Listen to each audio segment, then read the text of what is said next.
we good to go ahead and get started? All right. Well, hello, everyone. Garrett, Brianna, welcome. This is our Connected Live session with One More Child, our global team specifically. We have a small presentation that we'll share, so it's a little bit more interactive than just staring at our faces.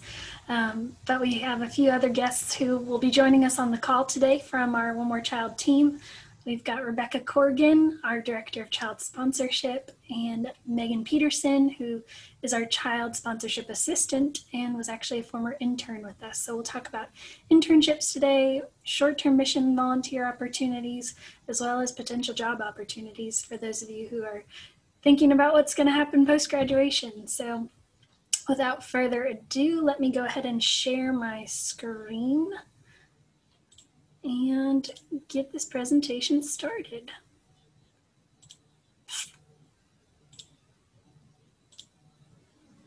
All right. Can y'all see big One More Child sign? Give me a thumbs up. Or do you see? Yeah? Okay. Yeah, your desktop background? Nope, wrong screen. Let me stop and share the other one. There we go. That's better now. All right, so One More Child, who we are, what we do. We've been around since 1904.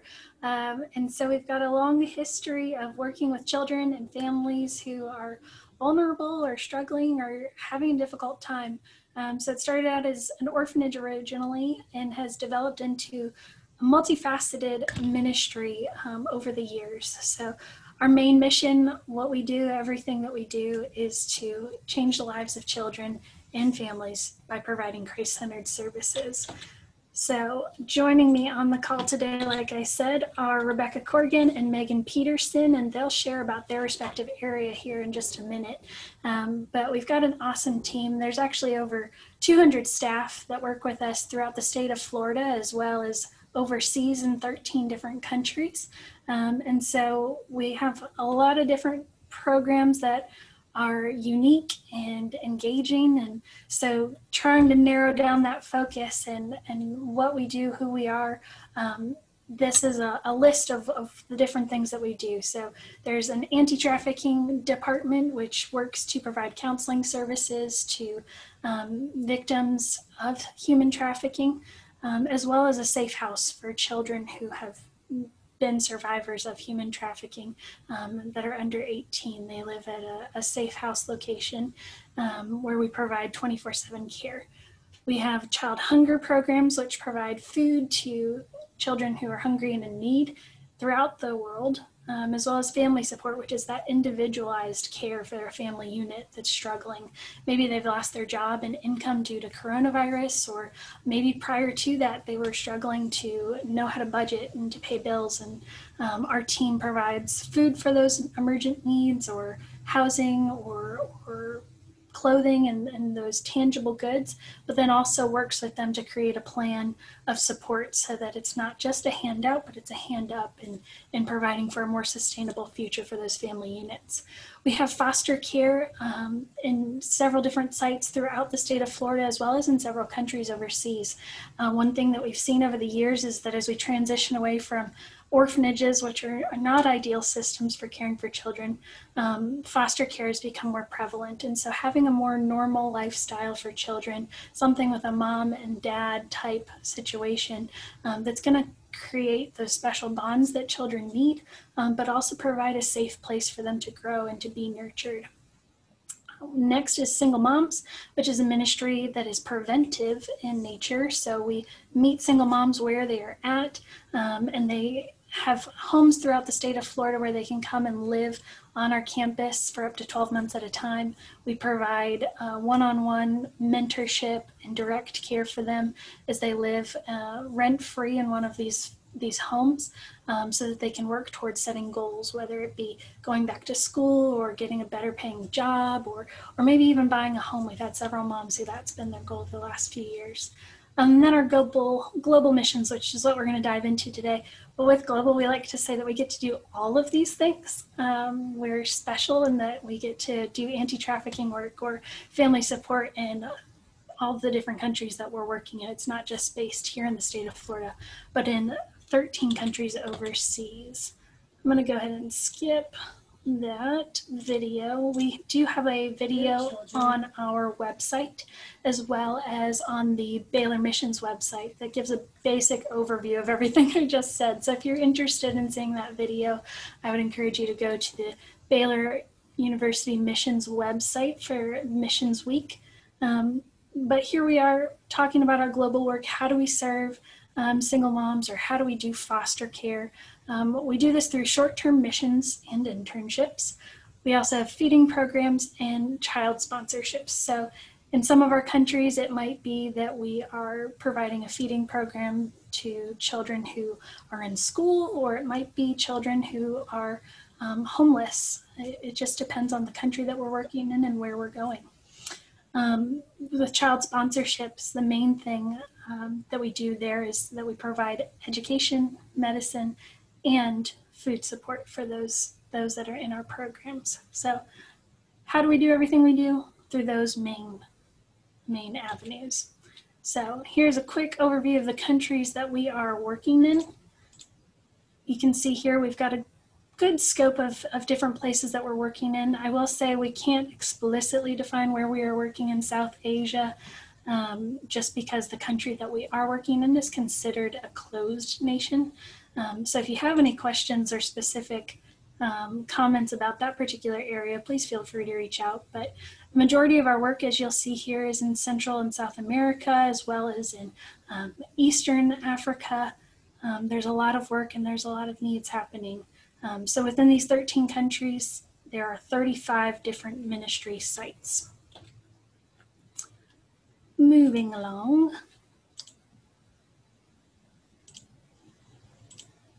Our vision for what we do is to make sure that in everything that we're going to be kingdom focused. We always want to provide those Christ-centered services because we wouldn't be where we are without him. And so with that, we try to make sure that we're culturally relevant, that we're going to have a high impact, that we're not just going in to provide care for care's sake, but that we're doing so because there is a legitimate need. And that we're partnering with people on the ground who know their country, who know their citizens, but maybe just need a little bit more support, whether that's financially or with resources like manpower, which is where we would send mission teams. And then, of course, we want it to be sustainable. We don't want to just provide support to children and families on an ongoing basis with no kind of plan for the future, but we want to make sure that we are doing so in a way that would have integrity and help them to feel fulfilled and sustained for the future. A little bit of background about our finances and where the money comes from that we work with on an annual basis. And so you can see here about 50% comes just from individual charitable giving. This green area is actually tangible gifts. Gift in kind is food or supplies that have come to us as a means of donation. It is not actually $10 million, but it's $10 million worth of food or services that are being provided for families. And then this area here would be akin to federal funding, likewise for foster care programs or for our anti-trafficking team that's working to provide services for women and men on the ground here in Florida. We have some fun photos to share throughout our presentation today. Our Baylor Line Camp 2019 was in Guatemala. This is actually the first year in, I think, 5 years that we haven't had a line camp overseas. So a little sad about that, but we are excited to get back on the field here in the next few months. So short-term missions, what is it? Why should we do it? Why do we care about it? Normally, a typical mission trip is anywhere from 7 to 10 days. The costs would be anywhere from $1,100 to $4,500. It just depends on where you're going and when you go. But those funds include all of the expenses, your airfare, your insurance, your meals. We our focus is to take care of all the little details so that when you go and serve, you're not having to worry, is my water clean, or is my hotel that I'm staying at safe? We take care of all of those so that you can just go and serve with your whole heart for that limited amount of time that you have. A lot of the questions we get is, why would I pay so much money to go overseas on a missions trip when I could just provide that money and do so much more to help? And the biggest answer that we could say is relationship. Why do we do this? Why do we pay for this? Because we're called to do it first and foremost. We're called to go and make disciples of all nations, baptizing them in the name of Jesus Christ. And so we go overseas and we sacrifice our time and we sacrifice our finances because we don't have the opportunities that we would if we didn't. And so we share the hope that we have in Christ, and we share of our time and our history and our culture with these individuals, and receive back from them too. One of the biggest things that we hear back from short-term missionaries when they come back from the field is that, they received so much more. They thought they were going to go and be a blessing, but they came back and they received so much more in terms of their own spiritual development. And so that's why we do what we do, is to go and to be a blessing, but also to go and make disciples. Internships. So we have several opportunities listed on Baylor's Handshake website. You'll see that there's 2 that are for global administrative opportunities for either spring or summer of 2021. And then we also have 2 communications internships that are listed on there as well. So if you have any inclinations for videography or communications or marketing work, those are great opportunities. If you have any kind of background in social work or business or entrepreneurship, we'd love for you to come and be an administrative intern with us on our global team. There's all kinds of different opportunities available, and typically when we send folks overseas, we can kind of strategize and make up a specific title or job description for each intern that's specific to your major area of interest. Right now we have locations in Florida, potentially in Uganda, Guatemala, and the DR, but that is contingent on what happens next with this global pandemic. But there's flexibility in these options, and you'll see there that the cost is anywhere from $0 up to $3,600, just depending on when, where, how long you go. Megan, would you mind sharing just a brief snippet about your experience of being an intern? Sure. So I was an intern in summer of 2019, and I decided to do it right after graduating from high school. And I really enjoyed the experience. It showed me what working in an office is actually like, which is important when you're considering a career. And it showed me what the nonprofit sector is like. And that way I was able to see if I would really enjoy this as a career rather than just an idea before getting my degree. And One More Child was just a really nurturing environment where it was certainly more of a professional setting than I was used to, and I had to learn a lot to be able to be helpful, but it was a great place to learn, and the team was great about surrounding you and helping you and giving you tasks that you personally would grow from. So it was an awesome experience. Thanks, Megan. So that's a little bit about internships. If you are curious about the positions that we have available, like I said, go on to Baylor's Handshake page and take a look at those, or you can go to our website, onemorechild.org/internships. Another photo from Baylor Line Camp 2018. This was in the Dominican Republic. And moving along, I'll share about feeding programs. So our feeding programs component, right now we have more than 16,000 children and adults year to date that have been served by our feeding program initiative. That's in 33 out of our 35 locations. And so what this looks like is that they receive either a hot meal individually, or they receive a supplementary food basket on a monthly basis. So as a result of COVID, we obviously haven't been able to meet in person in as many of our locations as possible, just as a result of not having opportunities to meet in person. Mostly that's because of transportation being down, because they can't safely social distance, or families being too far away, or there's just not a big enough location for them to safely social distance. And so we pivoted and are now providing, like I said, food baskets that are meant to be supplementary in nature, not provide for their full month of food, but to be a little more than 50% of what they would need on a monthly basis.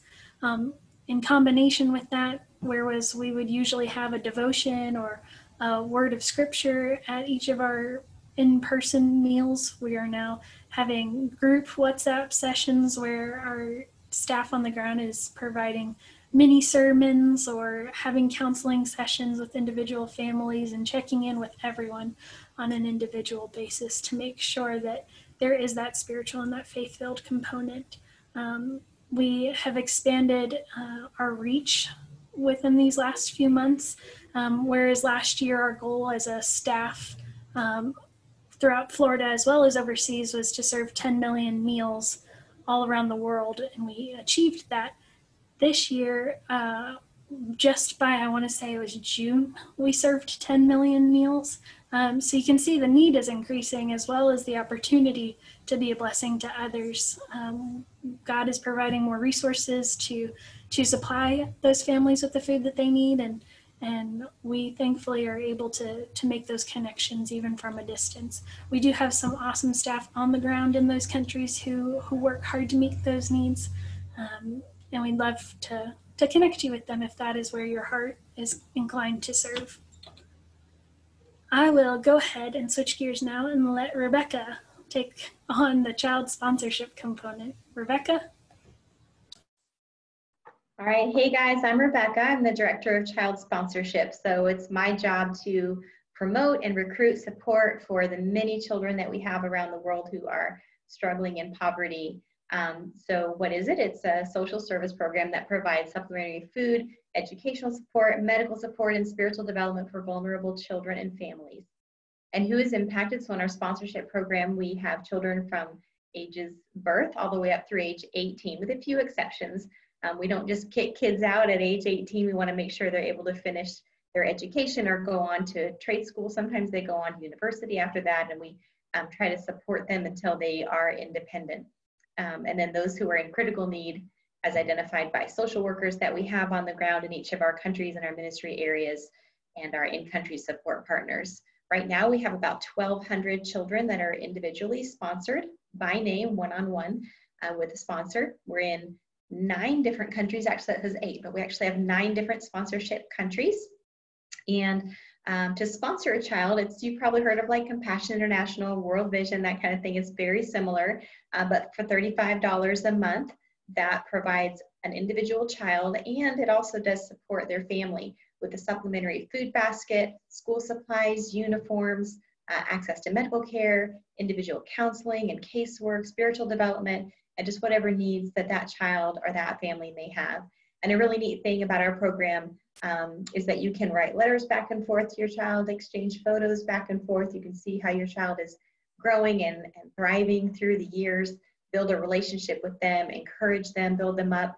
You know, it's a really special thing for a child to be chosen by someone who doesn't even know them, and someone who's going to encourage and love on them. We can all, any of us who has accepted Christ can relate to that feeling of being chosen by someone that we didn't even know, and they loved us anyway and encouraged us through our lives. So you also can have the opportunity to visit your sponsored child. In fact, one of the last teams that we were able to send to the Dominican Republic before the Rona rolled in, we had several, it was a Baylor team, and we had several students from Baylor who had sponsored a child, and it was just so special. I can't even, there's not a word for it. I say special, but it's beyond that.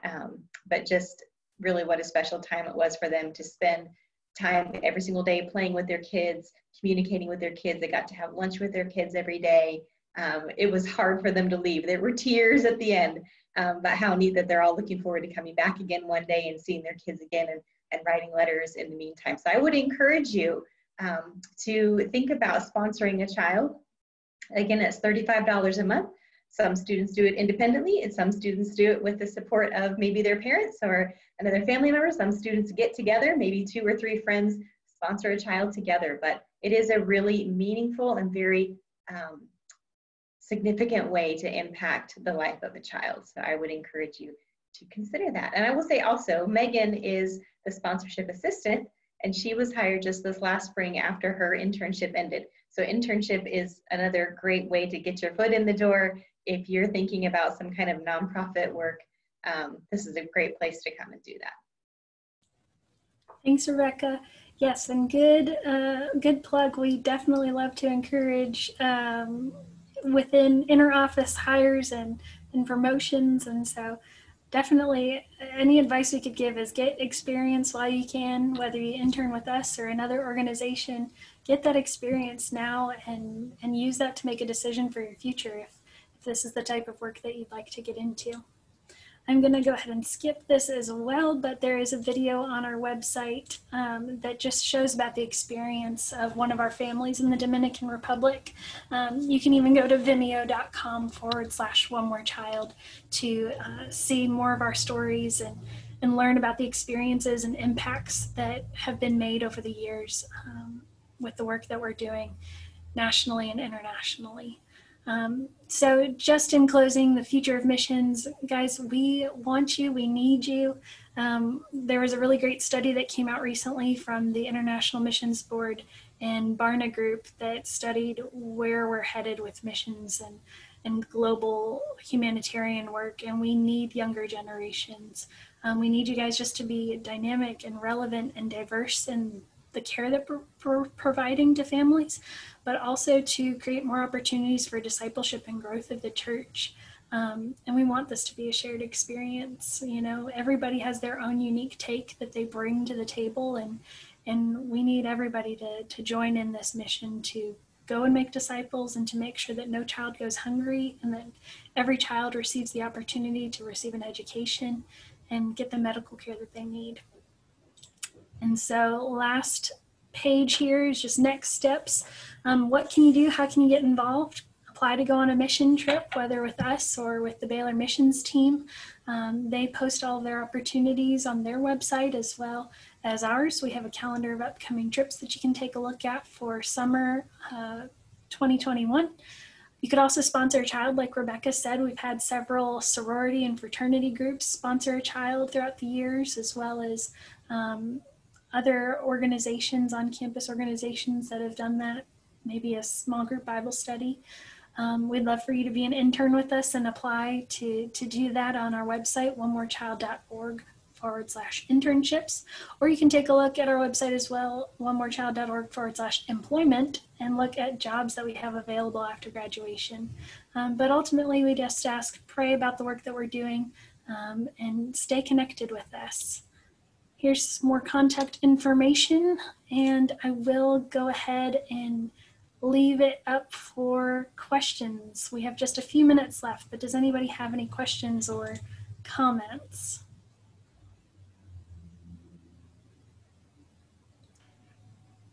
That was pretty full and informal.